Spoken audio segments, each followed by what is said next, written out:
ಹಾ, ಮತ್ತೆ ವೈರಸ್ ಕತೆ ಹೇಳುವಂತ ಪರಿಸ್ಥಿತಿಗೆ ಬಂದಿದ್ವಿ. ಬಟ್ ಯಾವ ದೇಶದಿಂದ ಬಂದಿತ್ತು ಅದೇ ದೇಶದ ಕಥೆನೇ ಮತ್ತೆ ಈಗ ಶುರುವಾಗ್ತಾ ಇದೆ. ಇಡೀ ಪ್ರಪಂಚದಾದ್ಯಂತ ಈ ಬಗ್ಗೆ ಒಂದು ದೊಡ್ಡ ಮಟ್ಟದಲ್ಲಿ ಚರ್ಚೆಗೆ ಎಡೆ ಮಾಡಿಕೊಡ್ತಾ ಇದೆ ಈ ಬೆಳವಣಿಗೆ. ಯಾಕೆ, ಏನಾಗ್ತಾ ಇದೆ? 5 ವರ್ಷಗಳಾಗೋಗಿತ್ತು. 2019 ಡಿಸೆಂಬರ್ನಿಂದ ಆರಂಭವಾದಂಥ ಆ ಕೊರೋನಾ ವೈರಸ್ ದಾಳಿ ಎಷ್ಟೋ ಮನೆಗಳಲ್ಲಿ ಎಷ್ಟನ್ನೂ ಕಳ್ಕೊಂಡಾಗೋಗಿತ್ತು. ಬಟ್ ಈಗ ಮತ್ತೊಂದು ರೀತಿಯಾದಂಥ ಸದ್ದು ಮಾಡ್ತಾ ಇದೆ ಚೀನಾದಿಂದನೇ. HMPV ಹೆಸರಿನ ಕೊರೋನಾ ರೀತಿಯ ಹೊಸ ವೈರಸ್ ಈಗ ವಿಜೃಂಭಿಸ್ತಾ ಇರೋದು ಜಗತ್ತಿನ ಮತ್ತೆ ಆತಂಕಕ್ಕೆ ತಳ್ಳಿರೋದು. ಈ ಹೊತ್ತಲೇ ಶ್ವಾಸಕೋಶ ಸಂಬಂಧಿ ರೋಗಗಳಿಂದ ತಮ್ಮ ದೇಶದ ಸಾವಿರಾರು ಮಂದಿ ಆಸ್ಪತ್ರೆಗೆ ಸೇರ್ತಾ ಇರೋದು ನಿಜ ಅನ್ನೋದನ್ನ ಚೀನಾ ಅಂಗೀಕರಿಸಿಕೊಂಡಿದೆ. ಜಗತ್ತನ್ನ ಮತ್ತೊಂದು ಹೆಮ್ಮಾರಿ ಕಾಡೋದು ಖಚಿತ ಅನ್ನೋ ಎಚ್ಚರಿಕೆಗಳ ಬೆನ್ನಲ್ಲೇ ಡ್ರ್ಯಾಗನ್ ದೇಶ ಹೊಸ ವೈರಸ್ ವಿಜೃಂಭಣೆಯನ್ನು ದೃಢೀಕರಿಸಿರೋದು ಗಮನಿಸಬೇಕಾಗಿರುವಂತಹ ಅಂಶ. ಇಲ್ಲಿ ಚೀನಾದಲ್ಲಿ HMPV ವೈರಸ್ ಸೋಂಕಿನ ಸಾವಿರಾರು ಮಂದಿ ಆಸ್ಪತ್ರೆ ಸೇರ್ತಾ ಇದ್ದಾರೆ. ಇದಕ್ಕೆ ಸಂಬಂಧಿಸಿದ ವಿಡಿಯೋಗಳು ಈಗ ಹಲವು ಕಡೆಗಳಲ್ಲಿ ವೈರಲ್ ಆಗ್ತಾ ಇದೆ. ಜೊತೆಗೆ ಚೀನಾ ಪ್ರವಾಸ ಹೋಗಿದ್ದ ಮಂಡ್ಯದ ಕಾಂಗ್ರೆಸ್ನ MLC ರವಿ ಗಾಣಿಗ ಅವರು ಸಹ ಚೀನಾದಲ್ಲಿನ ಪರಿಸ್ಥಿತಿ ಬಗ್ಗೆ ಮಾತನಾಡಿದ್ದಾರೆ. ಅಂದಹಾಗೆ ಚೀನಾದ ಹೊಸ ವೈರಸ್ ಬಗ್ಗೆ ಭಾರತೀಯರು ಆತಂಕ ಪಡುವಂತ ಅಗತ್ಯತೆ ಇಲ್ಲ ಅಂತ DGHS ಸ್ಪಷ್ಟಪಡಿಸಿದೆ. Directorate general of health service ಸದ್ಯದ ಪರಿಸ್ಥಿತಿಗಳ ಬಗ್ಗೆ ಭಯಪಡುವಂತ ಅಗತ್ಯತೆ ಇಲ್ಲ ಅಂದಿದ್ದಾರೆ. ಆದರೆ ಶ್ವಾಸಕೋಶ ಸಂಬಂಧಿ ಇನ್ಫೆಕ್ಷನ್ಗಳಿಂದ ನಿಮ್ಮನ್ನು ನೀವು ಕಾಪಾಡಿಕೊಳ್ಳೋಕೆ ಅಗತ್ಯ ಮುಂಜಾಗ್ರತಾ ಕ್ರಮವನ್ನು ತೆಗೆದುಕೊಳ್ಳಬೇಕು ಅಂತ DGHS ಈಗ ಹೇಳಿದೆ. ಅಷ್ಟಕ್ಕೂ ಏನಿದು ಹೊಸ ವೈರಸ್ಸು? ಸದ್ಯ ಇದು ಎಲ್ಲಿ ಹಬ್ಬಿದೆ? ಇದರ ಪರಿಣಾಮಗಳು ಏನಾಗಬಹುದು? ರೋಗ ಲಕ್ಷಣಗಳು ಏನು ಅನ್ನುವಂಥದ್ದನ್ನ ನೋಡೋಣ. ಏನಾಗಿದೆ ಈಗ ಸದ್ಯಕ್ಕೆ? HMPV ಅಂತಂದ್ರೆ ಹ್ಯೂಮನ್ ಮೆಟಾನ್ಯೂಮೋ ವೈರಸ್ ಅಂತ ಹೇಳಿ ಅದರ ಸಂಕ್ಷಿಪ್ತವಾಗಿರುವಂತಹ ಹೆಸರು HMPV ಅಂತ ಕರೀತಾರೆ. ಬರೀ ಚೀನಾದಲ್ಲಿ HMPVನೇ ದೊಡ್ಡ ಮಟ್ಟದಲ್ಲಿ ಸೌಂಡ್ ಮಾಡ್ತಾ ಇದೆ ಅನ್ನುವಂಥದ್ದಲ್ಲ. ಅಲ್ಲಿ ಈಗ ಬರ್ತಾ ಇರುವಂಥದ್ದು HMPV ಮತ್ತೆ ಇನ್ಫ್ಲೂಯೆನ್ಸಾ ಎ, ಜೊತೆಗೆ ಇನ್ನೊಂದು ಕಡೆಗೆ ಮೈಕೋಪ್ಲಾಸಾ ನ್ಯೂಮೋನಿಯಾ ಅನ್ನುವಂಥದ್ದು ಕಾಣಿಸ್ಕೊಳ್ತಾ ಇದೆ. ಜೊತೆಗೆ COVID-19 ಕೂಡ ಅಲ್ಲಲ್ಲಿ ಟೆಸ್ಟ್ ಮಾಡಿದಾಗ ಅದು ಕೂಡ ಕಾಣಿಸಿಕೊಳ್ತಾ ಇದೆ. ಹಾಗಾಗಿ 4 ವೈರಸ್ಗಳದ್ದು ದೊಡ್ಡ ಮಟ್ಟದ ಚರ್ಚೆಗಳು, ಜೊತೆಗೆ ಅಲ್ಲಿ ಬರ್ತಾ ಇರುವಂಥ ರಿಪೋರ್ಟ್ಗಳು ಕಾಣಿಸಿಕೊಳ್ತಾ ಇರೋದು. ಸದ್ಯಕ್ಕೀಗಂತೂ HMPV ಬಗ್ಗೆನೇ ಸದ್ದು ತುಂಬ ಕಡೆಗಿದೆ. ಪಕ್ಷಿ ಜಲಚರಗಳಲ್ಲಿ ಶ್ವಾಸಕೋಶ ವ್ಯಾಧಿಗಳನ್ನು ಉಂಟು ಮಾಡುವಂತಹ ವೈರಸ್ ಇದು. ಈಗ ನಾವು ಹೇಳ್ತೇವಲ್ಲ, ಹಂದಿ ಜ್ವರ, ಇವೆಲ್ಲವೂ ಕೂಡ ಕೋಳಿ ಜ್ವರ, ಈ ಥರ HMPV ವೈರಸ್ ಚೀನಾಗೆ ಹೊಸದಲ್ಲ. ಇದು 2021ರಲ್ಲಿ ಮೊದಲ ಬಾರಿ ಮಕ್ಕಳಲ್ಲಿ ವೈರಸ್ ಅನ್ನ ಡಚ್ ಸಂಶೋಧಕರು ಅಲ್ಲಿ ಪತ್ತೆ ಹಚ್ಚಿದ್ರು. ಆದರೆ ಇದು ಹೇಗೆ ಸೋಕುತ್ತದೆ ಅನ್ನೋದನ್ನು ನಿರ್ಧರಿಸುವಲ್ಲಿ ಅವರು ವಿಫಲರಾಗಿದ್ದಾರೆ. ಇನ್ನೇನಾಗತ್ತೆ, ಕಂಡಿರುವಂಥ ಪ್ರಾಣಿಗಳನ್ನೆಲ್ಲ, ಕೀಟಗಳನ್ನೆಲ್ಲ ತಿನ್ಕೊಂಡು ಕೂತ್ಕೊಂಡು, ಮೂತ ಎಲ್ಲ ಒರೆಸ್ಕೊಂಡು ಕೂತ್ಕೊಂಡು ಅವರೊಂದು ಲ್ಯಾಬ್ರೇಟರಿ ಬೇರೆ ಮಾಡ್ಕೊಂಡಿದ್ದಾರಂತೆ. ವೈರಸ್ಗಳದ್ದೆಲ್ಲ ಲ್ಯಾಬ್ರೇಟರಿ, ಅಲ್ಲಿ ಯಾವ್ಯಾವ ವೈರಸ್ಗಳಿದಾವೆ ಅನ್ನೋದು ಯಾರಿಗೂ ಇಲ್ಲ ಲೆಕ್ಕ. ಇವ್ರ ಪಾಡಿಗೆ ಇವರೇ ಮಾಡ್ಕೊಳ್ಳೋದು. ಆಮೇಲೆ ಯಾವ ಪ್ರಪಂಚದಲ್ಲಿರುವಂಥ ಯಾರನ್ನು ಕೇಳೋಂಗೂ ಇಲ್ಲ, ಅವ್ರದ್ದೇ ಸಾಮ್ರಾಜ್ಯ ಅನ್ನೋ ರೀತಿಯಲ್ಲಿ ಆಡ್ತಾರೆ. ಇದನ್ನೆಲ್ಲ ಇಡೀ ಪ್ರಪಂಚದಲ್ಲಿರೋ ಅನುಭವಿಸಬೇಕಿದ್ರ ಪರಿಸ್ಥಿತಿಯನ್ನು. ಅದನ್ನೂ ಕಂಡುಹಿಡಿಯೋಕ್ಕೂ ಆಗಿಲ್ಲ 2021ರಲ್ಲಿ ಆದ ನಂತರ. HMPV ವೈರಸ್ ನಿಯಂತ್ರಣಕ್ಕೆ ವ್ಯಾಕ್ಸಿನ್, ಔಷಧಿ ಕಂಡು ಹಿಡದೇ ಇಲ್ಲ. ಶೀತ, ಕೆಮ್ಮು, ಜ್ವರ, ಸೀನುವಿಕೆ, ಮೂಗು ಸೋರುವಿಕೆ ಇದರ ಪ್ರಮುಖ ಲಕ್ಷಣಗಳಂತಿದ್ದಾರೆ. ಸೇಮ್ ನಿಮಗೆ ಕೊರೋನಾ ಅಲ್ಲಿ ಹೇಗೆ ನಿಮಗೆ ಸಿಂಪ್ಟಮ್ಸ್ಗಳು ಕಾಣಿಸ್ತಾ ಇತ್ತೋ ಹಾಗೇನೆ ಇದಕ್ಕೂ ಕೂಡ ಇದೆ. ಇದು ನಿಮೋನಿಯಾ ಮತ್ತು ಬ್ರಾಂಕೈಟಿಸ್ಗೆ ದಾರಿ ಮಾಡಿಕೊಡಬಹುದು ಅಂತ ಹೇಳ್ತಾ ಇದ್ದಾರೆ. ಸೇಮ್ ಕೊರೋನಾ ಟೈಮಲ್ಲೂ ಕೂಡ ನಿಮ್ಗೆ ಆಗಿದ್ದು ಅದೇ, ಶ್ವಾಸಕೋಶಕ್ಕೆ ಸಂಬಂಧಪಟ್ಟಂಥ ನಿಮೋನಿಯಾ ಅದೇ, ಜೊತೆಗೆ ಬ್ರಾಂಕೈಟಿಸ್ ಕೂಡ ಸಮಸ್ಯೆ ಅದೇ ಕಾಡಿಸ್ಕೊಂಡಿದ್ದು ಕೊರೋನಾದ. ಈಗಲೂ ಕೂಡ ತುಂಬ ಜನ ಅನುಭವಿಸ್ತಾ ಇದ್ದಾರೆ ಅದನ್ನು. ಸದ್ಯಕ್ಕೆ ಚೀನಾದ ಉತ್ತರ ಭಾಗದಲ್ಲಿ ಮಾತ್ರ ಇದು ಕಂಡು ಬಂದಿದೆ ಅಂತ ಹೇಳ್ತಾ ಇದ್ದಾರೆ. ವಯಸ್ಸಿನ ಭೇದ ಇಲ್ಲ, ಆದರೆ ಎಲ್ಲರಿಗೂ ಕೂಡ ವೈರಸ್ ಹೋಗುತ್ತೆ. ಬಟ್ ಅದರಲ್ಲೂ ಕೂಡ ಹೆಚ್ಚಾಗಿ ಮಕ್ಕಳು ಮತ್ತೆ ವೃದ್ಧರಲ್ಲಿ ಹೆಚ್ಚಿನ ರೀತಿಯಲ್ಲಿ ಕಾಣಿಸಿಕೊಳ್ಳುತ್ತೆ. ಅಂದರೆ ಕಾರಣ, ಹೋರಾಟ ಮಾಡುವಂಥ ಶಕ್ತಿ ಸ್ವಲ್ಪ ಕಡಿಮೆ ಇರುತ್ತೆ ಅಂತ ಹೇಳಿ. ಕೇಸ್ಗಳನ್ನು ಟ್ರೇಸ್ ಮಾಡೋದ್ರಲ್ಲಿ ವೈದ್ಯಕೀಯ ಸಿಬ್ಬಂದಿ ಬ್ಯುಸಿ ಆಗಿಬಿಟ್ಟಿದ್ದಾರೆ. ಈಗ ಹೊಸ ವೈರಸ್ ಪ್ರಾಣಕ್ಕೆ ಏನಾದರೂ ಡ್ಯಾಮೇಜ್ ಆಗುತ್ತಾ ಇಲ್ಲ ಅನ್ನುವಂಥದ್ದು ಇನ್ನೂ ಗೊತ್ತಾಗಿಲ್ಲ. ಈಗಾಗಲೇ ಮಾಸ್ಕ್ ಧರಿಸಿ ಅನ್ನುವಂಥ ಮಾರ್ಗಸೂಚಿಯನ್ನು ರಿಲೀಸ್ ಮಾಡಿ ಆಗಿದೆ. ಅದರ ಅರ್ಥ ವೈರಸ್ ಸ್ಪ್ರೆಡ್ ಆಗ್ತಾ ಇದೆ, ಹಾಗಾಗಿ ಮಾಸ್ಕ್ ಹಾಕ್ಕೊಳ್ಳಿ ಅನ್ನುವಂಥ ಮೆಸೇಜು ಅಲ್ಲಿಂದ ಬಂದಾಗಿದೆ. ಸ್ವಚ್ಛತೆ ಮತ್ತು ಭೌತಿಕ ಅಂತರ ಕಾಪಾಡಿಕೊಳ್ಳುವಂತೆ ಸೂಚನೆಯನ್ನು ಕೊಟ್ಟಿದ್ದಾರೆ. ಸೇಮ್ ನಿಮಗೆ ಕೊರೋನಾ ಸಂದರ್ಭದಲ್ಲಿ ಹೇಗೆ ಯಾವ ಪರಿಸ್ಥಿತಿಯನ್ನು ನಿಭಾಯಿಸಬೇಕಾಗಿತ್ತು ಅದೇ ಪರಿಸ್ಥಿತಿಯನ್ನು ನಿಭಾಯಿಸಬೇಕಾಗಿದೆ. ಆಮೇಲೆ ಹೊಸ ವರ್ಷ ಬಂದ ತಕ್ಷಣ ಈ ವೈರಸ್ ಕಾಣಿಸ್ಕೊಳ್ತಾ ಇದೆ ಅಂತಂದ್ರೆ ಇಲ್ಲ. ಈ ವೈರಸ್ಸು ಡಿಸೆಂಬರ್ ಮೊದಲನೇ ವಾರ, 2ನೇ ವಾರದಿಂದ ಚೀನಾದಲ್ಲಿ ಹಬ್ಬಕ್ಕೆ ಶುರುವಾಗಿದೆ. ವಿಂಟರಲ್ಲಿ ಸಹಜವಾಗಿನೇ ನಿಮಗೆ ಸ್ಪ್ರೆಡ್ ಆಗೋದು ಈಸಿ ಆಗುತ್ತೆ ಅದಕ್ಕೆ. ಸೊ ಹಾಗಾಗಿ ಡಿಸೆಂಬರ್ 1 ಮತ್ತು 2ನೇ ವಾರದಲ್ಲಿ ಫಸ್ಟ್ ಇವ್ರು ಹೋಗಿದ್ರಲ್ವಾ, MLC ರವಿ ಗಾಣಿಗ ಅವ್ರು ಏನು ಮಾತಾಡಿದಾರೆ ಫಸ್ಟ್ ನೋಡ್ಬಿಡು, ಆಮೇಲೆ ಉಳಿದಿದ್ದು ಮಾತಾಡೋಣ. ಮಾಸ್ಕ್ ಹಾಕೊಂಡಿದ್ದಾರೆ, 80% ಜನ ಮಾಸ್ಕ್ ಹಾಕೊಂಡಿದ್ದಾರೆ. ಅವರ ಆರೋಗ್ಯ ದೃಷ್ಟಿಯಿಂದನೂ ಹಾಕೊಂಡಿರ್ಬೋದು, ಬಟ್ ಎಲ್ಲಾ ಕಡೆ ಸ್ಯಾನಿಟೈಸರ್ ಇಟ್ಟಿದ್ದಾರೆ. ಅವ್ರ ಜಾಗೃತಿ ಇರ್ಬೋದು ಅಂತ ಅನ್ಸ್ಕೊಳುತ್ತೆ ನನಗೆ. ಪಬ್ಲಿಕ್ ಟ್ರಾನ್ಸ್ಪೋರ್ಟ್ ಇಂದ ಹಿಡಿದು ಏರ್ಪೋರ್ಟ್ ಇಳಿದ ತಕ್ಷಣ ಸಣ್ಣ ಮಕ್ಕಳುಗಳನ್ನ ಚೆಕ್ ಮಾಡ್ತಾ ಇದ್ದಾರೆ. ಒಂದು ಪ್ರಿಕಾಷನ್ ಇರ್ಬೋದು, ಇಲ್ಲ ಹೊಸ ವೈರಸ್ ಏನಾದ್ರು ಬಂದಿರ್ಬೋದು. ಮಾಸ್ಕ್ ಅಂತೂ ಎಲ್ಲರೂ ಹಾಕೊಂಡು ಓಡಾಡ್ತಾ ಇದ್ದಾರೆ. ನೀವು ಹಾಕೊಂಡ್ರು ಇಲ್ಲೋ ಸರ್? ನೀವು ಅಲ್ಲಿಂದ ಹೋಗಿ ಬಂದಿರ. ನಮ್ಗೆ ಅದೇ ಆತಂಕ ಇರೋದು. ಈಗ ಲಾಸ್ಟ್ ಕೊರೋನಾದು ಹಂಗೆ ಆಗಿತ್ತಲ್ವಾ, ಆಮೇಲೆ ತಕ್ಷಣಕ್ಕೂ ಗೊತ್ತಾಗೋದಿಲ್ಲ. ಹೋಗಿರೋರೆಲ್ಲ ಬಂದು ಒಳಗಡೆ ಸೇರ್ಕೊಂಡ್ಬಿಟ್ಟಿದ್ರು ಆ ಟೈಮಲ್ಲಿ.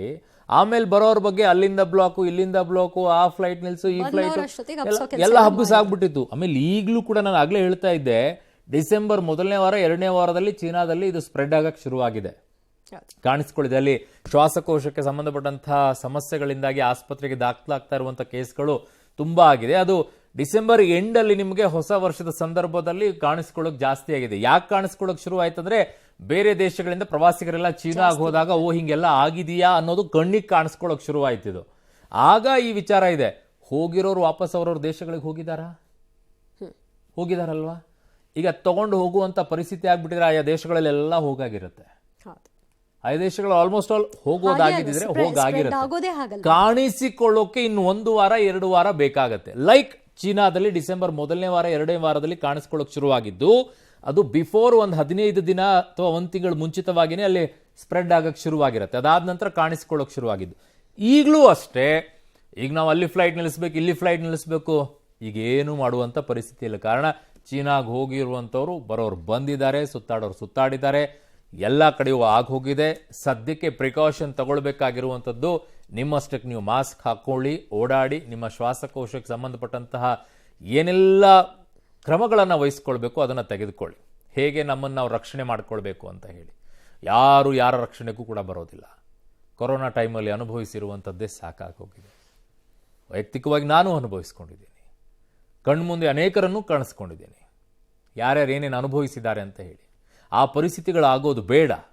ಬಟ್ ಈಗ ಆ ಪರಿಸ್ಥಿತಿಗೆ ಹೋಗುತ್ತೆ ಅಂತಲೂ ಹೇಳ್ತಾ ಇಲ್ಲ. ಬಟ್ ಚೀನಾ ಹೇಳ್ತಾ ಇದೆ, ಹೌದು ಶ್ವಾಸಕೋಶಕ್ಕೆ ಸಂಬಂಧಪಟ್ಟಂಥ ಕೇಸ್ಗಳು ಆಗ್ತಾ ಇದೆ, ಬಟ್ ಇದರಿಂದ ಪ್ರಾಣಹಾನಿ ಆಗುವಂಥ ಪರಿಸ್ಥಿತಿ ಇನ್ನೂ ಹೋಗಿಲ್ಲ ಅಂತ ಹೇಳಿ. ಬಟ್ ಡೇಂಜರ್ ಇರೋದೇ ಅಲ್ಲಿ. ಕಳೆದ ಬಾರಿಗೆ ಹೋಲಿಕೆ ಮಾಡಿದ್ರೆ ಅಷ್ಟು ಸ್ಪ್ರೆಡ್ ಇಲ್ಲ ಅಂತ ಹೇಳ್ತಾ ಇದ್ದಾರೆ. ಓಕೆ, ಬಟ್ ನಮ್ಮ ಚೀನಾ ನಂಬುವಂತ ಪರಿಸ್ಥಿತಿಯಲ್ಲಿ ಇಲ್ವಲ್ಲ. ಆಗ್ಲೂ ಹಿಂಗೆ ಹೇಳಿದ್ದಲ್ವಾ ಚೀನಾ, ಮುಚ್ಚೆ ಇಟ್ಟಿದ್ರಲ್ಲ, ಎಲ್ಲಾ ಮುಚ್ಚಿಟ್ಬಿಟ್ಟು ಆಮೇಲೆ ಕೊನೆಗೂ ಗೊತ್ತಾಗ್ಲಿಲ್ಲ ಅದೆಲ್ಲಿಂದ ಸ್ಪ್ರೆಡ್ ಆಯ್ತು ಅಂತ ಹೇಳಿ. ಈವರೆಗೂ ಗೊತ್ತಿಲ್ಲ. ಬಟ್ ಅದೇ ರೀತಿಯಾಗಿ ಅವರನ್ನಂತೂ ನಂಬುವಂತ ಪರಿಸ್ಥಿತಿಯಲ್ಲಿ ನಾವಿಲ್ಲ. ನಮ್ಮ ಶತ್ರು ರಾಷ್ಟ್ರ ಅಂತಾನೆ ಕರ್ಕೊಳ್ತೀವಿ. ಅವು ಯಾವ ಮಟ್ಟಕ್ಕೆ ಹೋದ್ರೂ ಕೂಡ ನಮಗೇನು ಡೌಟ್ ಇಲ್ಲ ಅದರಲ್ಲಿ. ಸೊ ಹಾಗಾಗಿ ನಮ್ಮ ರಕ್ಷಣೆಯಲ್ಲಿ ನಾವಿರಬೇಕು. ನಿಮ್ಮ ಜಾಗೃತಿಯಲ್ಲಿ ನೀವು ಇರಿ.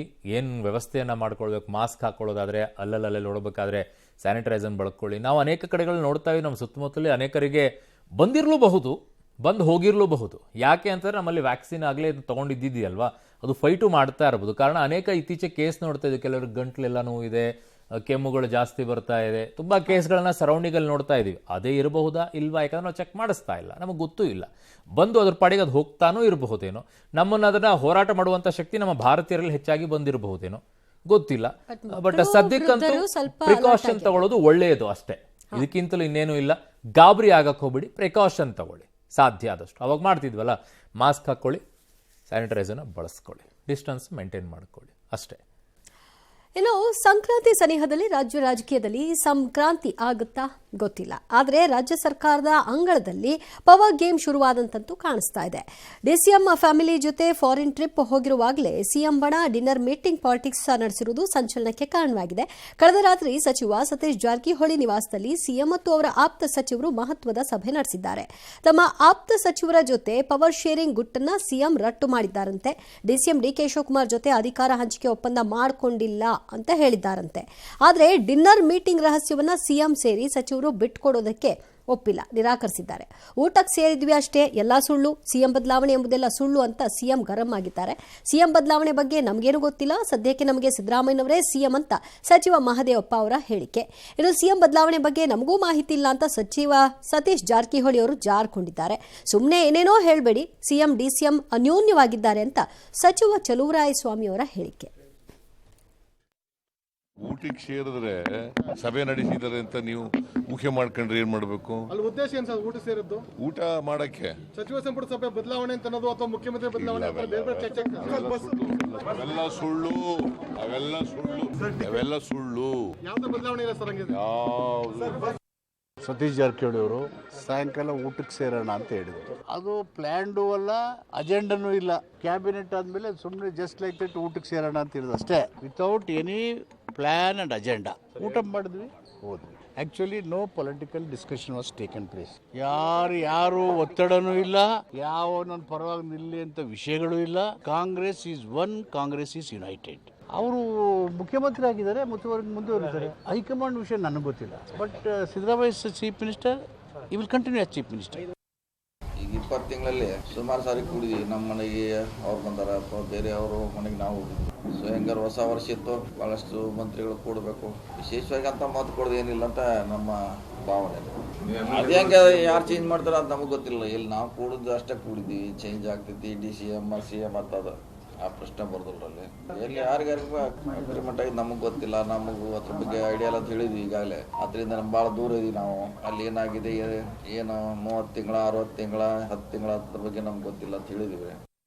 ಈಗ ಯಾರು ಬದಲಾವಣೆ ಮಾಡೋಕ್ಕೆ ಯಾರು ಹೇಳಬೇಕು ಗೊತ್ತಿಲ್ಲ.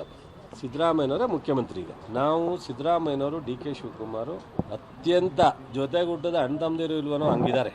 ಅವರು ಒಂದೇ ಸಣ್ಣ ಅಪಸ್ವರ ಇಲ್ದಂಗೆ ಇಬ್ಬರು ಜೊತೆನಲ್ಲಿ ಅನ್ಯೋನ್ಯವಾಗಿ ಹೋಗ್ತಾರೆ. ಓಕೆ, ಇನ್ನು ಮುಂದುವರೆದ ಭಾಗದಲ್ಲಿ ಏನಾಗಿದೆ ಹಾಗಿದ್ದಾಗ ಈ ಡಿನ್ನರ್ ಪಾಲಿಟಿಕ್ಸ್ನಲ್ಲಿ ಹೈಕಮಾಂಡ್ ಮುಂದೆ ಯಾವುದೇ ಪವರ್ ಶೇರ್ ಒಪ್ಪಂದ ಆಗಿಲ್ಲ ಅನ್ನುವಂಥದ್ದನ್ನು ಮುಖ್ಯಮಂತ್ರಿಗಳು ಅವ್ರ ಬಳಿ ಹೇಳ್ಕೊಂಡಿದ್ದಾರೆ. ಚರ್ಚೆ ಊಟಕ್ಕೆ ಅಂತ ಸೇರ್ಕೊಂಡಿರಬೇಕಾದ್ರೆ ರಾಜಕಾರಣಿಗಳು ಅಲ್ಲಿ ರಾಜಕೀಯ ಚರ್ಚೆ ಮಾಡಲಾರ್ದೆ ಇನ್ನೆಲ್ಲ ಕಷ್ಟ ಸುಖ ಮಾಡ್ತಿರ್ತಾರೋ. ಮಾದೇವ್ರಪುರ ಹೇಳ್ತಿದ್ರಲ್ಲ, ನಾವು ಬಡವರ ಪರವಾಗಿ, ನಾವು ಜನರಿಗೆ ಏನು ಮಾಡಬೇಕು. ಏನು ಸರ್, ಕ್ಯಾಬಿನೆಟಲ್ಲಿ ಏನು ಮಾಡಿದ್ರಿ ಮತ್ತೆ?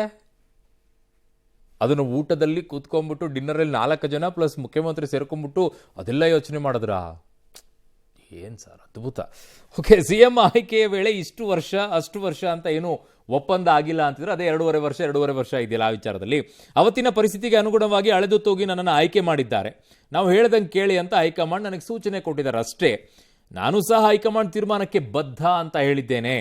ಆದರೆ ಇಷ್ಟು ವರ್ಷವೇ CM ಅಂತ ಯಾರೂ ಏನೂ ಹೇಳಿಲ್ಲ ನನಗೆ. ಆದರೂ ಪವರ್ ಶೇರ್ ಅಂತ ಚರ್ಚೆ ನಡೀತಾ ಇದೆ, ಇದಕ್ಕೆ ನಾನು ಏನು ಮಾಡಲಿ ಅಂತ ಮುಖ್ಯಮಂತ್ರಿಗಳದ್ದು ವಾದ.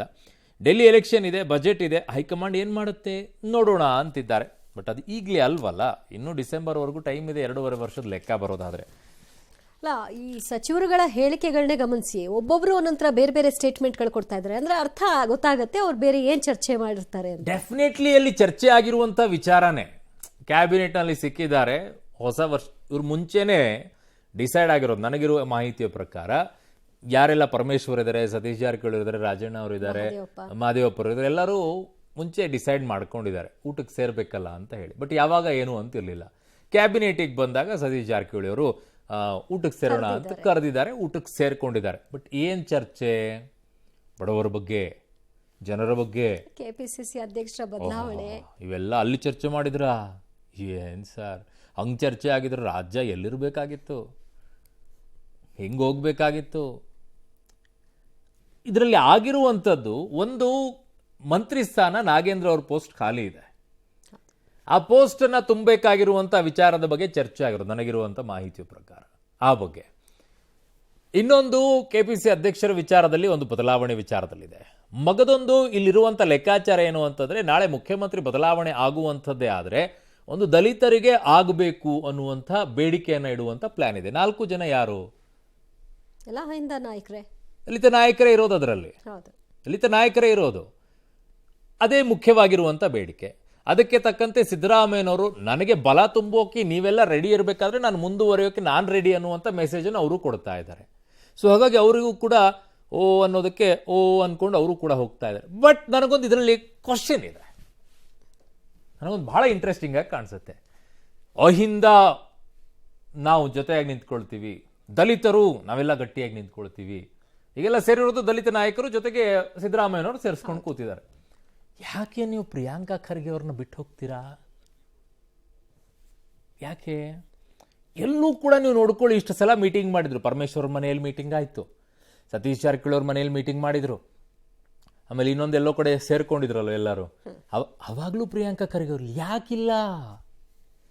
ಅವ್ರಿಗೆ ಊಟ ಹೋಗಲ್ಲ ಅನ್ಸುತ್ತೆ. ಊಟ ಯಾವ ಊಟ ಅನ್ನೋದು ಇಂಪಾರ್ಟೆಂಟು. ಯಾವ ಊಟ ಅನ್ನೋದು ಇಂಪಾರ್ಟೆಂಟ್. ನನಗೆ ಬಹಳ ಕುತೂಹಲ ರೀ ಈ ವಿಚಾರದಲ್ಲಿ, ಬಹಳ ನೋಡ್ತೀನಿ, ಬಹಳ ಅಬ್ಸರ್ವ್ ಮಾಡ್ತೀನಿ ಈ ವಿಚಾರದಲ್ಲಿ. ಇವರೆಲ್ಲ ಸೇರ್ತಾರೆ, ಪರಮೇಶ್ವರ್ ಹೋಗ್ತಾರೆ, ನನಗೊಂದು ಅವಕಾಶ ಇದ್ರೆ ನಾನು ಇನ್ನೊಂದು CM ಯಾಕೆ ಆಗ್ಬಾರ್ದು, ನನಗೆ ಅವಕಾಶ ತಪ್ಪಿದೆ ನಂಗೆ 2013ರಲ್ಲಿ, ಆಮೇಲೆ ಈಗ timing ಸಿಕ್ಕರೆ ಯಾಕೆ ಗಮನಿಸಿ. ಸಿಗ್ಬಾರ್ದು ಅಂತಾರೆ. ಮಹದೇವಪ್ಪನವ್ರು ಹೋಗ್ತಾರೆ, ರಾಜಣ್ಣ ಅವರು ಹೋಗ್ತಾರೆ, ಸತೀಶ್ ಜಾರಕಿಹೊಳಿ ಅವರು ನಿಂತ್ಕೊಳ್ತಾರೆ. Why not Priyanka Kharge? ಅಲ್ಲ, ಆಮೇಲೆ AICC timing ಅಧ್ಯಕ್ಷರ ಗಮನಿಸಿ. ಮಗ ಅವರು ಮಂತ್ರಿ ಇದ್ದಾರೆ, ಅವ್ರಿಗೂ ಒಂದು ಅವಕಾಶ ಇಲ್ವಾ? ಆ ಲೀಡರ್ ಅನ್ನುವಂಥದ್ದು ಇಲ್ವಾ? ದಲಿತ ನಾಯಕ ಅನ್ನುವಂಥದ್ದು ಇಲ್ವಾ? ಅವರನ್ನ ಯಾಕೆ ಸೇರಿಸ್ಕೊಳ್ಳಲ್ಲ ನೀವು? ಏನೋಪ್ಪ ಬಹಳ ನಂಗೆ ಕುತೂಹಲ ಇದೆ ವಿಚಾರದಲ್ಲಿ. ಅದಕ್ಕೆ ಯಾರಾದರೂ ಗೊತ್ತಿದ್ರೆ ಉತ್ತರ ಕೊಡಿ, ನನಗೆ ಯಾಕೆ ಸೇರಿಸಲ್ಲ ಅಂತ ಹೇಳಿ ಉತ್ತರ ಕೊಡಿ ನನಗೆ. ರೈಟ್. ಇನ್ನು ಡಿನ್ನರ್ ಮೀಟಿಂಗ್ ರಾಜಕೀಯದ ನಡುವೆ ಸಂಕ್ರಾಂತಿ ಆಸುಪಾಸಿನಲ್ಲಿ ಸಚಿವ ಸಂಪುಟ ಪುನಾರಚನೆ ಆಗಬಹುದು ಎಂಬ ಸುದ್ದಿ ಕೂಡ ದಟ್ಟವಾಗಿ ಹರಿದಾಡ್ತಾ ಇದೆ. ಆದರೆ ಪೂರ್ಣ ಪ್ರಮಾಣದಲ್ಲಿ ಸಂಪುಟ ಪುನಾರಚನೆ ಆಗುತ್ತಾ, ಅಥವಾ ಬರೀ 5-6 ಸಚಿವರನ್ನ ಬದಲಾಯಿಸಲಾಗುತ್ತಾ, ಅಥವಾ ಖಾತೆಗಳ ಬದಲಾವಣೆ ಆಗುತ್ತಾ ಎಂಬ ಪ್ರಶ್ನೆಗಳಿಗೆ ಉತ್ತರ ಸಿಗದೆ ಸ್ವತಃ ಸಚಿವರು ಶಾಸಕರು ತಲೆ ಕೆಡಿಸಿಕೊಂಡು ಕೂತಿದ್ದಾರೆ. ಮೂಲಗಳ ಪ್ರಕಾರ ಈ ಹಂತದಲ್ಲಿ 5-6 ಸಚಿವರ ಬದಲಾವಣೆ ಆಗಬಹುದು ಎನ್ನಲಾಗ್ತಾ ಇದೆ. ಆದರೆ ಖಾತೆಗಳ ಮರು ಹಂಚಿಕೆ ವಿಚಾರದಲ್ಲಿ ದೊಡ್ಡ ಮಟ್ಟದ ಸರ್ಜರಿ ನಡೆಸಲು ಸಿಎಂ ಸಿದ್ದರಾಮಯ್ಯ ಆಸಕ್ತಿ ಹೊಂದಿದ್ದಾರೆ ಅಂತ ಹೇಳಲಾಗಿದೆ. ಜೊತೆಗೆ ಕೆಪಿಸಿಸಿ ಅಧ್ಯಕ್ಷರ ಬದಲಾವಣೆ ಬಗ್ಗೆಯೂ ಸಿಎಂ ಡಿನ್ನರ್ ಮೀಟಿಂಗ್ನಲ್ಲಿ ಚರ್ಚೆಗಳು ನಡೆದಿವೆ ಅಂತ ಹೇಳಲಾಗಿದೆ. ಲಕ್ಷ್ಮೀ ಹೆಬ್ಬಾಳ್ಕರ್, ಸಿಟಿ ರವಿ ಪ್ರಕರಣ ಸೇರಿ ಕೆಲವು ವಿಚಾರಗಳಲ್ಲಿ ಡಿಸಿಎಂ ಓವರ್ಟೇಕ್ ಮಾಡಿದ್ದಾರೆ ಅಂತ ಕೆಲ ಸಚಿವರು ಸಿಎಂ ಬಳಿ ಅಸಮಾಧಾನವನ್ನು ತೋಡ್ಕೊಂಡಿದ್ದಾರೆ. ಆದರೆ ಈ ಬಗ್ಗೆ ಕಾಂಗ್ರೆಸ್ಸಿನ ಸಚಿವರ್ಯಾರೂ ಗುಟ್ಟನ್ನ ಬಿಟ್ಕೊಟ್ಟಿಲ್ಲ. ಬದಲಿಗೆ ಹೈಕಮಾಂಡ್ ಕಡೆ ಕೈ ತೋರಿಸ್ತಾ ಇದ್ದಾರೆ. ಬೇರೆ ಬೇರೆಯವ್ರದ್ದು ಭಿನ್ನ ಅಭಿಪ್ರಾಯ ಇದೆ. ಒಬ್ರು ಈಗಿನ ಅವಶ್ಯಕತೆ ಎಲ್ಲ ಮುಂದೆ ಹೋಗ್ಲಿ ಅಂತಾರೆ, ಕೆಲವರು ಮಾಡ್ಬೇಕಂತಾರ. ಎಲ್ಲ ನಮ್ಗೆ ಅದು ಅವ್ರವ್ರ ಇವು. ಕೆಲವ್ರನ್ನೇ ನಾವು ಆಗ್ಬೇಕು, ಹೊಸವಾಗಿ ನಮಗೂ ಅವಕಾಶ ಕೊಡೋದನ್ನ ಅವ್ರು ಹೇಳ್ತಾರೆ. ಕೆಲವ್ರನ್ನ ಕೈ ಬಿಡ್ರಿ, ನಾವು ಸೀನಿಯರ್ದಿ ನಮ್ಮನ್ನು ತಗೊಳ್ಳಂತ ಹೇಳ್ತಾರ. ಇನ್ನು ಕೆಲವರೇ ಇನ್ನೊಂದ್ ಸ್ವಲ್ಪ ಮುಂದೆ ಹೋಗ್ಲಿ ಆಮಾಗ ಮಾಡ್ತಾರ. ಅವ್ರವ್ರ ಅಭಿಪ್ರಾಯ ವಿಚಾರ ಇದೆ. ಅಂತಿಮವಾಗಿ ಅಧ್ಯಕ್ಷರು CM ಹೈಕಮಾಂಡ್ ಡಿಸಿಷನ್ ತಗೋಬೇಕು, ಅದು ನಾವು ತಗೊಳಕ್ಕಾಗಲ್ಲ. ಸೊ ಈಗೆಲ್ಲ ಹೇಳ್ತಾ ಡಿಸಿಎಂ ಇದ್ದಾರೆ. ಅನುಪಸ್ಥಿತಿಯಲ್ಲಿ ಸತೀಶ್ ಜಾರಕಿಹೊಳಿ ಅವರ ಮನೆಯಲ್ಲೇ ಇದೆಯಾಕೆ? ಬೆಳಗಾವಿ ವಿಷಯದಲ್ಲಿ ಡಿಸಿಎಂ ಅವರು ವಿಶೇಷ ಆಸಕ್ತಿ ತೋರಿಸ್ತಾ ಇದ್ದಾರೆ. ಕೆಲವೊಂದಷ್ಟು ಬೇಡಿಕೆಗಳನ್ನ ಇಡ್ತಾ ಇದ್ರು ಕೂಡ ಅದನ್ನ ಆಕ್ಸೆಪ್ಟ್ ಮಾಡ್ಕೊಳ್ತಾ ಇಲ್ಲ. ಕೆಪಿಸಿಸಿ ಅಧ್ಯಕ್ಷರಾಗಿಯೂ ಕೂಡ ಗಮನ ಹರಿಸ್ತಾ ಇಲ್ಲ. ಕೆಪಿಸಿ ಅಧ್ಯಕ್ಷರ ಸ್ಥಾನ DK ಶಿವಕುಮಾರ್ ಅವರಿಗೆ ಮುಖ್ಯಮಂತ್ರಿ ಸ್ಥಾನ ಸಿಗುವವರೆಗೂ ಕೂಡ ಕೆಪಿಸಿ ಅಧ್ಯಕ್ಷ ಸ್ಥಾನವನ್ನ ಅವ್ರು ಬಿಟ್ಕೊಟ್ಬಿಟ್ಟು ಏನ್ ಮಾಡ್ಬೇಕು ಅಂತೀರಾ? ಈಗ ಯಾವ ಪವರ್ ಸೆಂಟರ್ ಅವ್ರ ಹತ್ರ ಉಳ್ಕೊಳ್ಳುತ್ತೆ? DCM ಸ್ಥಾನ ಪವರ್ ಸೆಂಟರ್. ಅವ್ರಿಗೆ ಮುಖ್ಯಮಂತ್ರಿ ಬರೆದಿಟ್ಕೊಳ್ಳಿ, ಅವ್ರಿಗೆ ಮುಖ್ಯಮಂತ್ರಿ ಸ್ಥಾನ ಸಿಗುವವರೆಗೂ ಕೂಡ ಕೆಪಿಸಿ ಅಧ್ಯಕ್ಷ ಸ್ಥಾನವನ್ನ ಬಿಟ್ಕೊಡಲ್ಲ. ಇದು ಸುಮ್ಮನೆ ಚರ್ಚೆಗಷ್ಟೇ ಬಿಟ್ಕೊಡ್ತಾ ಇರೋದು ಇವರು. ಕೆಪಿಸಿ ಅಧ್ಯಕ್ಷ ಸ್ಥಾನವನ್ನ DK ಶಿವಕುಮಾರ್ ಅವರು ಬಿಡೋದೇ ಇಲ್ಲ. ಯಾಕೆ ಅಂತಂದ್ರೆ ಪಕ್ಷದ ಹಿಡಿತ ಹೊರಟೋಗ್ಬಿಡುತ್ತೆ. ಪಕ್ಷದ ಹಿಡಿತ ಹೊರಟೋದ್ರೆ ಮುಖ್ಯಮಂತ್ರಿಯಾಗಿ ಹೆಂಗೆ ಆಗ್ತಾರೆ ಅವರು? ಮುಖ್ಯಮಂತ್ರಿ ಆಗಬೇಕು ಅನ್ನೋದಕ್ಕೋಸ್ಕರನೇ ನಿಂತ್ಕೊಂಡಿರೋದು. ಹಾಗಾಗಿ ಕೆಪಿಸಿ ಅಧ್ಯಕ್ಷ ಸ್ಥಾನ ಬಿಟ್ಕೊಡೋದಿಲ್ಲ. ಬಟ್ ಎಲ್ಲದಕ್ಕಿಂತಲೂ ಮಿಗಿಲಾಗಿ ಏನ್ ಗೊತ್ತಾ ದಿವ್ಯಾ, ಬಿಜೆಪಿಯ ವಿಚಾರದಲ್ಲಿ ಇವರೆಲ್ಲ ಮಾತನಾಡ್ತಾರಲ್ಲ, ಅಲ್ಲಿ ಒಡಕಿದೆ, ಇಲ್ಲಿ ಒಡಕಿದೆ, ನಮ್ಮಲ್ಲೆಲ್ಲ ಒಗ್ಗಟ್ಟಿದೆ ಅಂತ ಹೇಳ್ತಾರಲ್ಲ. ನಾನು ಆಗ್ಲೂ ಕೇಳಿದ್ನಲ್ಲ, ಪ್ರಿಯಾಂಕಾ ಖರ್ಗೆ ಅವ್ರನ್ನ ಯಾಕೆ ಸೇರಿಸ್ಕೊಳ್ಳೋದಿಲ್ಲ ಇವರು? ಕೆಲವರಷ್ಟೇ. ಯಾಕೆ ಅಂತಂದ್ರೆ, ನಾನು ಅದೊಂದೇ ಕೇಸಲ್ಲಿ ಹೇಳ್ತಾ ಇಲ್ಲ, ಇನ್ನೂ ಹಲವು ನಾಯಕರುಗಳಿದ್ದಾರೆ. ಯಾವ್ಯಾವ ನಾಯಕರು ಯಾರ್ಯಾರ ಜೊತೆಗೆ ಗುರುತಿಸಿಕೊಳ್ಳುತ್ತಾರೆ ಅನ್ನೋದರ ಮೇಲೆ ಆಯಾಯ ನಾಯಕರನ್ನ ಸೇರಿಸಿಕೊಂಡು ಈ ರೀತಿಯಾಗಿ ಡಿನ್ನರ್ ಪೊಲಿಟ್ರಿಕ್ಸ್ ಅನ್ನ ಮಾಡುವಂತ ಕೆಲಸಕ್ಕೆ ಮುಂದಾಗ್ತಾರೆ. ಇಲ್ಲಾಂದ್ರೆ ಮಾಡಲ್ಲ ಇವರು. ನೋಡೋಣ, ಸೇರಿಸ್ಕೊಳ್ಳಿ. ಯಾಕಂದ್ರೆ ಯಾವ್ಯಾವ ಲೀಡರ್ಸ್ಗಳು ಯಾವ್ಯಾವ ನಾಯಕರ ಜೊತೆಗೆ ಎಷ್ಟು ಆತ್ಮೀಯರಾಗಿದ್ದಾರೆ ಅನ್ನೋದು ಎಲ್ಲರಿಗೂ ತಿಳಿದಿರೋದೆ. ಅದರಲ್ಲೇ ಒಡಕುಗಳು ಕಾಣಿಸಿಕೊಳ್ಳುತ್ತೆ. ಆ ಒಡಕಿನಿಂದಾಗಿನೇ ಅವ್ರವ್ರು ಸೇರಿಸ್ಕೊಳ್ಳೋದಿಲ್ಲ, ಇವ್ರವ್ರ ಪಾಡಿಗೆ ಇವ್ರು ಇರ್ತಾರೆ. ಅದರ ಪರಿಣಾಮ ಇದು, ಇನ್ನೇನು ಇಲ್ಲ. ಸುಮ್ಮನೆ ಹೇಳ್ತಾರೆ ಬಿಡ್ತಾರೆ ಇಲ್ಲಿ ಕೂತ್ಕೊಂಡ್ಬಿಟ್ಟು. ಇನ್ನು ಮುಖ್ಯಮಂತ್ರಿ ಆಗಲ್ವಾ DCM DK ಶಿವಕುಮಾರ್ ಅವರು? ಇಂಥದ್ದೊಂದು ಅನುಮಾನವನ್ನ ಹುಟ್ಟು ಹಾಕಿದೆ ಬಿಜೆಪಿ ವಕ್ತಾರ ಶಹಜಾದ್ ಪೂನಾವಾಲಾ ಅವರು ಮಾಡಿದಂತ ಒಂದು ಟ್ವೀಟ್. ಇವ್ರಿಗೇನ್ ಬಿಡ್ರಿ, ಮಾಡ್ತಾ ಇರ್ತಾರೆ. ರಾಜ್ಯ ಕಾಂಗ್ರೆಸ್ನಲ್ಲಿ ಡಿನ್ನರ್ ಮೀಟಿಂಗ್ ಪಾಲಿಟಿಕ್ಸ್ ನಡೆಸಿದ ಬೆನ್ನಲ್ಲೇ ಶಹಜಾದ್ ಪೂನಾವಾಲಾ ಟ್ವೀಟ್ ಮಾಡಿದ್ದಾರೆ. ಬಹಳ ತುಂಬಾ ಪುರುಸೊತ್ತಲ್ಲಿ ಇದ್ರು ಅನ್ಸುತ್ತೆ. DK ಶಿವಕುಮಾರ್ CM ಆಗೋದಿಲ್ಲ, ಕನಸಿನ ಮಾತು. ಅವರು DCM ಆಗಿಯೂ ಕೂಡ ಉಳಿಯಲ್ಲ. ಈ ಪ್ಲಾನ್ಗೆ ಕಾಂಗ್ರೆಸ್ ಹೈಕಮಾಂಡ್ ಸಹ ಒಪ್ಪಿಗೆ ನೀಡಿದೆಯಂತೆ. ಹೀಗಂತ ಕಾಂಗ್ರೆಸ್ ಮೂಲಗಳು ಹೇಳ್ತಾ ಇವೆ ಅಂತ ಪೂನಾವಾಲಾ ಅವರು ಹೇಳಿದ್ದಾರೆ. ಕಾಂಗ್ರೆಸ್ನವರು ಬಂದುಬಿಟ್ಟು ಪೂನಾವಾಲಾ ಅವ್ರಿಗೆ ಹೇಳಿದ್ರು. ಪೂನಾವಾಲಾ ಅವರು ಇದನ್ನು ಪೋಸ್ಟ್ ಹಾಕಿದ್ರು. ಸೂಪರ್. ಇನ್ನು ಸ್ವಾಮಿ DK ಶಿವಕುಮಾರ್ ಅವರೇ ಅಧಿಕಾರವನ್ನು ಒದ್ದು ಕಿತ್ಕೊಳ್ತೀನಿ ಅಂದ್ರಲ್ಲ ಸದನದಲ್ಲಿ, ತಾವು ಅಬ್ಬರಿಸಿದ್ದನ್ನ ಕಾರ್ಯಗತ ಮಾಡುವ ಸಮಯ ಬಂದಿದೆ. ಅವ್ರು ಮಾಡ್ಕೊಳ್ತಾರೆ ಬಿಡಿ, ಅವ್ರಿಗೆ ಬೇಕಾದಾಗ. ನಿಮಗೆ ಯಾಕೆ ಆಸೆ? ಅಲ್ಲೇನಾದರೂ ಆದರೆ ಹೆಚ್ಚು ಕಡಿಮೆ ನಿಮಗೊಂದು ಚಾನ್ಸ್ ಸಿಗಲಿ ಅಂತನಾ? ಕಾಂಗ್ರೆಸ್ ಪಕ್ಷದಲ್ಲಿ ತಾ ಆಟಕ್ಕುಂಟು ಲೆಕ್ಕಕ್ಕಿಲ್ಲ ಅನ್ನುವಂಥದ್ದು. ಹೀಗೆ ಮುಂದುವರೆದ್ರೆ ತಮ್ಮ ಕನಸು ನನಸಾಗಲ್ಲ. ಇದು ಟ್ರಿಗರ್ ಮಾಡೋ ಕೆಲಸ. ಇದು ಏಳಿ ಎದ್ದೇಳಿ ಅಂತ ಟ್ವೀಟ್ ಮಾಡೋಕ್ಕೆ ಅಶೋಕ್ ಅವರು ವ್ಯಂಗ್ಯದ ಧಾಟಿಯಲ್ಲಿ ಸಲಹೆ ಕೊಟ್ಟಿದ್ದಾರೆ. ಯಾಕೆ ಸರ್ ವಿರೋಧ ಪಕ್ಷದಲ್ಲಿ ಕೂತಾಗ ಚುಟು ಅಂತಿದೆಯಾ? ಅಥವಾ CM ಸಿದ್ದರಾಮಯ್ಯನವ್ರ ಪಕ್ಷದಲ್ಲಿ ಹೊಸ ತಂಡ ರಚಿಸಿಕೊಳ್ತಾ ಇದ್ದಾರೆ ಅಂತ ಕೇಂದ್ರ ಸಚಿವ ಪ್ರಹ್ಲಾದ್ ಜೋಶಿ ಅವರು ಆರೋಪಿಸಿದ್ದಾರೆ. ಈ ಮಧ್ಯೆ ಆಪರೇಷನ್ ಹಸ್ತ ನಡೀತಾ ಇದೆ ಅನ್ನೋ ಆರೋಪವನ್ನು ಕೇಂದ್ರ ಸಚಿವ ಕುಮಾರಸ್ವಾಮಿ ಅವರು ಮಾಡಿದ್ದಾರೆ. ಕಾಂಗ್ರೆಸ್ ಪಾರ್ಟಿ ಒಳಗ ಸ್ವತಃ ಮುಖ್ಯಮಂತ್ರಿಗಳೇ ಒಂದು ಹೊಸ ಗ್ರೂಪ್ ಅನ್ನ ರಚನೆ ಮಾಡಿ ಅಂತ ಕೆಲಸವನ್ನ ಮಾಡ್ತಾ ಇದ್ದಾರೆ. ಇಲ್ಲಿ ಆಪರೇಷನ್ ಹಸ್ತದ್ದಾನೆ, ಅದು ಯಾವುದು ವರ್ಕೌಟ್ ಆಗಲ್ಲ ಬಿಡಿ. JDS ನ ಮುಗಿಸ್ಲೇಬೇಕು ಅಂತ ಹೇಳಿ 12 ಜನ ಕರ್ಕೊಂಬನ್ನಿ, 13 ಜನ ಕರ್ಕೊಂಬನ್ನಿ ಅಂತ ಹೇಳಿ ನಡೀತಾ ಇರೋದು ನನಗೂ ಗೊತ್ತಿದೆ. JDSಗೆ ಯಾವುದೇ ರೀತಿಯ ಶಾಕು ವೀಕು ಏನೂ ಮಾಡಕ್ಕಾಗಲ್ಲ. ಬಿಜೆಪಿ ವಕ್ತಾರ ಕಾಂಗ್ರೆಸ್ ಹೈಕಮಾಂಡ್ ಯಾವಾಗಾದ್ರೂ ಗೊತ್ತಿಲ್ವಲ್ಲ. ಏನಿಲ್ಲ, ಪಾಪ ವಿರೋಧ ಪಕ್ಷದಲ್ಲಿ ಕೂತಿದಾರಲ್ಲ, ಆವಾಗ ಹೋಗಿ ಹಿಂಗೆ ಕೆರಿತಾ ಇರುತ್ತೆ, ಚೂಡ್ತಾ ಇರುತ್ತೆ. ಹಾಗಾಗಿ ಒತ್ತುತ್ತಾ ಇರಬೇಕಲ್ಲ, ಬಹಳ ಪುರ್ಸೊತ್ತಲ್ಲಿದ್ದಾಗ ಹಿಂಗೆ ಒತ್ತುತ್ತಾ ಇದ್ದಾರೆ. ಅದೇ ಪೂನಾವಾಲಾ ಅವರೇ ರಾಜ್ಯದಲ್ಲಿರುವಂಥ BJP ನಾಯಕರು ಕಿತ್ತಾಡ್ಕೊಳ್ತಾ ಇದ್ದಾರಲ್ಲ, ನಾನೊಂದು ತೀರಾ ನೀನೊಂದು ತೀರಾ ಅಂತ ಹೇಳಿ. ಹಾಕಿ ಅದನ್ನೊಂದು ಟ್ವೀಟ್ ನೋಡೋಣ, ಎಕ್ಸ್ ಖಾತೆಯಲ್ಲಿ ಹಾಕಿ. ಆಹಾ, ಇನ್ನೊಬ್ಬರು ತಟ್ಟೆಯಲ್ಲಿರುವಂಥ ಬಿದ್ದಿರೋ ಹೆಗಣ ನೋಡ್ಕೊಂಡು ಕೂತ್ಕೊಳ್ತೀವಿ. ನಿಮ್ಮ ತಟ್ಟೆಯಲ್ಲಿ ಬಿದ್ದಿರೋ ಹೆಗಣ ನೋಡ್ಕೊಳ್ಳಿ, ಪಕ್ಕದಲ್ಲಿರೋಂಥ ನೊಣ ನೋಡೋದು ಆಮೇಲೆ ಇರಲಿ. ಮಾಡೋಕ್ಕೆ ಕೆಲಸ ಇಲ್ಲ, ಕೂತ್ಕೊಂಡಿದ್ದಾರೆ. ಫಸ್ಟ್ ಗಟ್ಟಿಯಾಗಿ ವಿರೋಧ ಪಕ್ಷ ನಿಲ್ಲಕ್ಕೆ ಹೇಳಿ ನಿಮ್ಮ ಪಾರ್ಟಿಯವ್ರಿಗೆ, ಆಮೇಲೆ ಉಳಿದಿದ್ದೆಲ್ಲ ಮಾತಾಡೋಕ್ಕಿರಲಿ. ಒಂದು ವಿರಾಮ ತಗೊಳ್ಳೋಣ, ವಾಪಸ್ ಬರ್ತೀನಿ. ಬಂದ ನಂತರ ಬಹಳ ಮುಖ್ಯವಾಗಿ ನಾನು ಹೇಳ್ತಾ ಇದ್ದೆ, 15% ಇನ್ಕ್ರೀಸ್ ಮಾಡಿದ್ದಾರೆ. ಯಾಕೆ ಹೇಳ್ತಾರೆ ಇವರು? ಸಾಲ ಆಗ್ಬಿಟ್ಟಿದೆ. ಹಿಂದೆ ಮಾಡಿದವರು 5,800 ಕೋಟಿ ಸಾಲ ಮಾಡಿಬಿಟ್ಟಿದ್ದಾರೆ, ಅದನ್ನ ನಾನು ನಿಭಾಯಿಸಬೇಕಾಗಿದೆ ಅಂತ ಹೇಳ್ತಾ ಇದ್ದಾರೆ. ನಾನೊಂದು ಸಲಹೆ ಕೊಡ್ತೀನಿ, ಒಂದು ಐಡಿಯಾ. ಚಿಕ್ಕವನಾಗಿದ್ರು ಕೂಡ ನಿಮ್ಮ ಇದಕ್ಕೊಂದಿಷ್ಟು ನನಗೆ ಪುಟಾಣಿ ತಿಳಿದಂಗೆ ಹೇಳ್ತೀನಿ. ಆ ವಿಚಾರದಲ್ಲಿ ಮಾಡೋದಾದರೆ ಈಗಿರೋ ಬಸ್ ದರವನ್ನು ಕಡಿಮೆ ಮಾಡ್ಕೊಳ್ಬೋದು, ಅದರ ಜೊತೆಗೆ ಒಂದು ಒಳ್ಳೆ ಹೆಸರನ್ನು ಕೂಡ ಪಡ್ಕೊಳ್ಬೋದು, ಜೊತೆಗೆ ಅಲ್ಲಿರುವಂತಹ ಸಿಬ್ಬಂದಿಗಳಿಗೆ ಅವ್ರಿಗೆ ಬೇಕಾಗಿರುವಂಥ ಸಂಬಳವನ್ನು ಕೂಡ ಚೆನ್ನಾಗಿ ಕೊಡ್ಬೋದು. ಅರಿಯರ್ಸನ್ನು ಕೂಡ ಅವ್ರಿಗೇನು ಬಾಕಿ ಓಡಿಸ್ಕೊಂಡಿದ್ರಲ್ಲ 38 ತಿಂಗಳದ್ದು, ಅದನ್ನು ಕೊಡ್ಬೋದು. ಹೇಗೆ ನೀವು ಯಾವ ರೀತಿ ಎಡವಟ್ಟು ಮಾಡಿ ಯಾಮಾರ್ಸಕ್ಕೆ ನೋಡ್ತಾ ಇದ್ದೀರಾ ಅದನ್ನು ಹೇಳ್ತೀನಿ. ಒಂದು ವಾರ